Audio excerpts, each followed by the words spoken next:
கதறல் கேக்குதா CM sir? கேட்கல, இன்னும் சத்தமா. அப்படிதான் இருக்கு உதயா நிதி அவரோட கதறல்.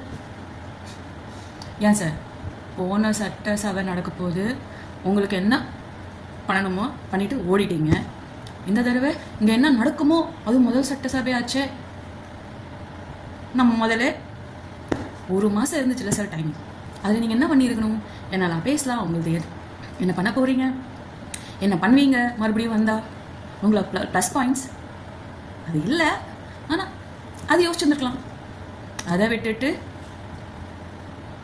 இன்னும் நீங்கள் ஏன் தோத்தீங்கன்னே நீங்கள் தெரியாமல் இருக்கிறீங்கன்னா ஆல் ஃபேட். இப்போ மட்டும் இல்லை, ஆக்சுவலி நீங்கள் கிணத்தையே காணும் அப்படின்னு பண்ணிட்டு இருக்கீங்களே, அந்த கிணத்தை நோண்டினவங்களே நீங்கள் தான். அதனால தான் அந்த கிணத்தை காணும். புரியுதா உங்களுக்கு? இல்லை தண்ணியாக பாய்ச்சலன்னு வேறு கேட்குறீங்க.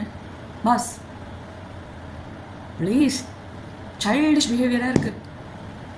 ரீல்ஸு மீம்ஸ்ன்னு சொல்லிட்டு போஸ்டர்லாம் வச்சு சுற்றிட்டு இருந்தீங்களே நீங்களும் உங்கள் ஆட்களும், அதுதான் ரீல்ஸ், அதுதான் மீம்ஸ்.